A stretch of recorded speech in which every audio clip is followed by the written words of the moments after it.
Hello guys, today we're going to learn about sickle cell anemia and I am Mitiksha Jain. So before going into the topic, let us get an introduction about it and let us know about hemoglobinopathies as sickle cell anemia is a type of hemoglobinopathy. So hemoglobinopathy is generally an abnormal synthesized hemoglobin in the RBC.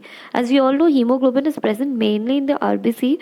So if there is any abnormal synthesis of hemoglobin, it comes under hemoglobinopathy, which are generally of two types, qualitative and quantitative. So in qualitative, it means the quality of is compromised. So generally, it's the structural abnormality of the hemoglobin, which examples of which are sickle cell syndrome. And then in quantitative, which means the quantity of it, that is the number of it is decreased or increased. So that means decreased global chain synthesis. An example of it is thalassemia.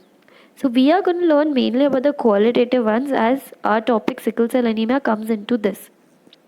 So sickle cell syndromes. What is sickle cell syndromes is presence of any sickle hemoglobin in the RBCs. That means presence of any hemoglobin other than the normal hemoglobin, which is of the gene HbS in the RBCs, is known as sickle syndromes. So, as you can see, it's mainly prevalent in the Central African region. That means it's mainly present in the black race. And then these cells, which have HbS gene in it, develop sickling when there is decreased oxygen tension. So, whenever they are exposed to low oxygen tension, they develop sickling.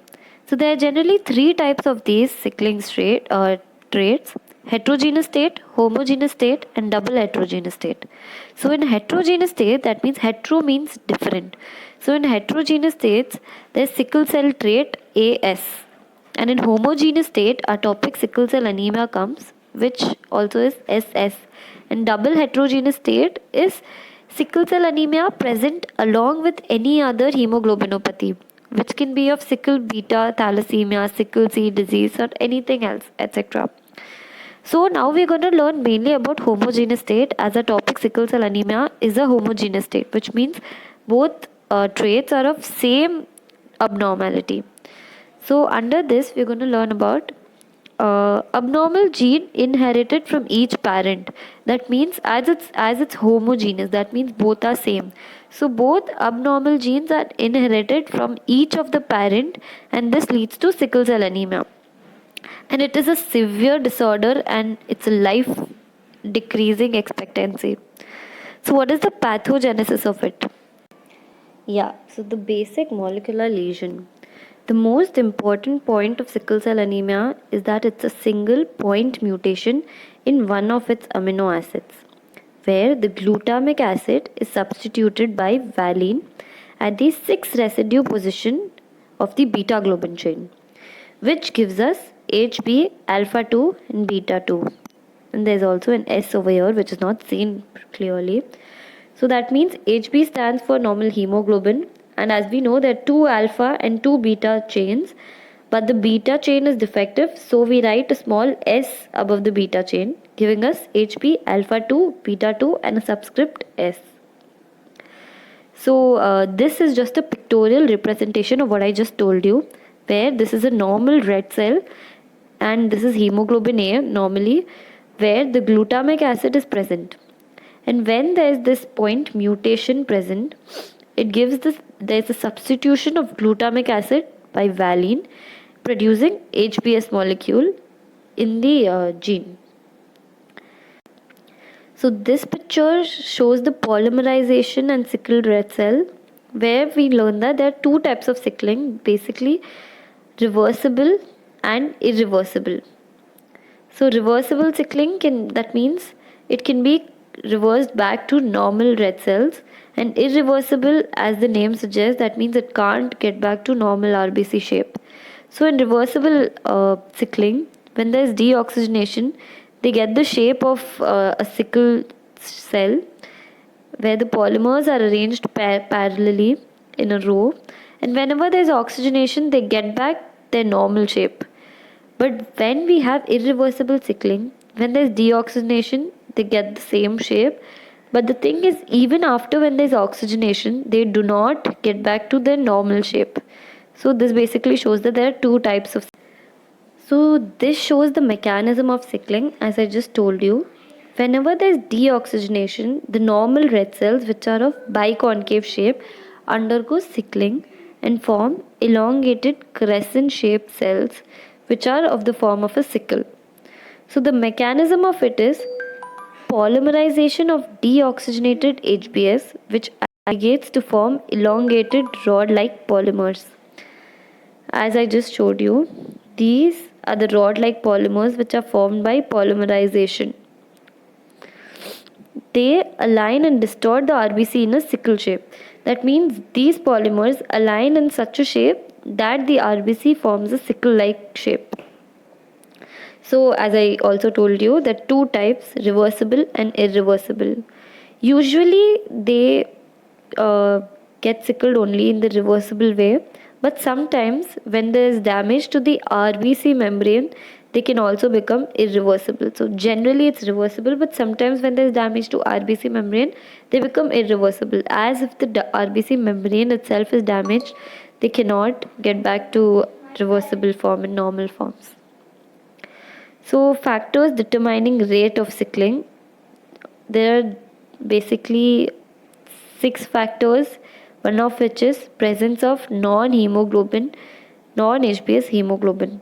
That means if the HBS hemoglobin is less in number, obviously sickling will be less, the rate of it will be less. So if the HBS generally undergo sickling mostly, but the non-HBS, they are generally two, HBF and HBA.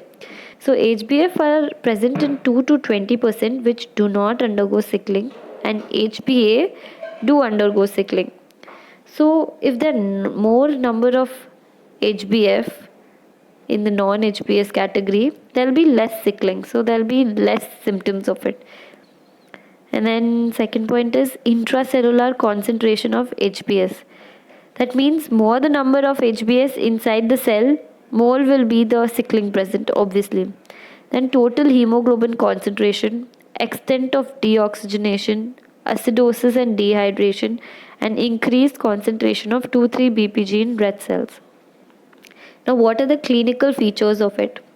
It is generally shown in the 6th month of life, and the infection and folic acid deficiency increases the symptoms.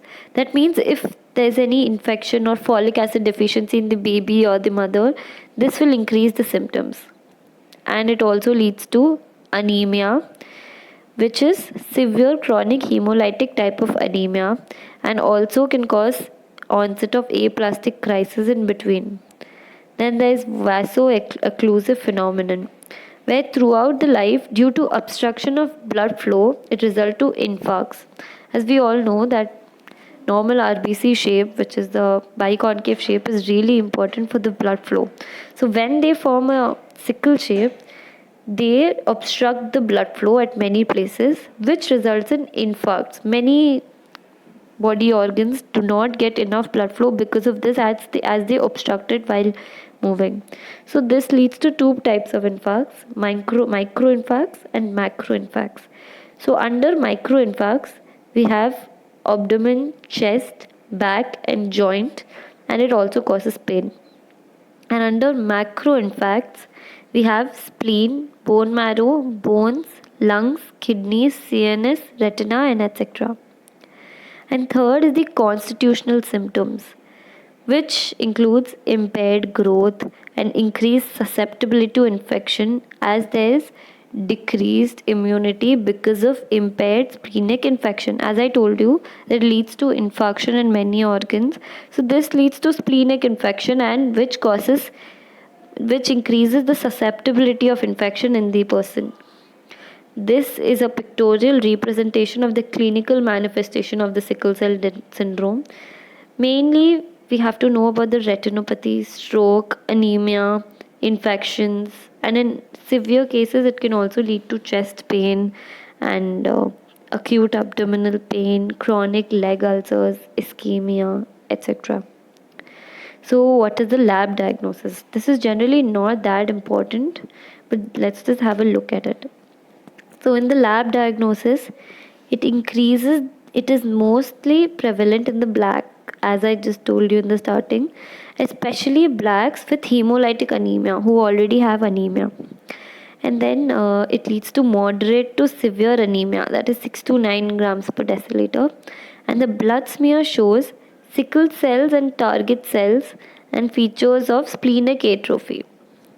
And there's positive sickling test with sodium metabisulfite when we do it in the labs. And hemoglobin electrophoresis shows no normal HbA but increased HbS and 2 to 20% of HbF. As I just told you in the starting, that HbA do not undergo sickling. That's why it does not show any normal HbA generally in the electrophoresis, and there's increased HbS and 2 to 20% of HbF. Thank you so much. Hope this was helpful.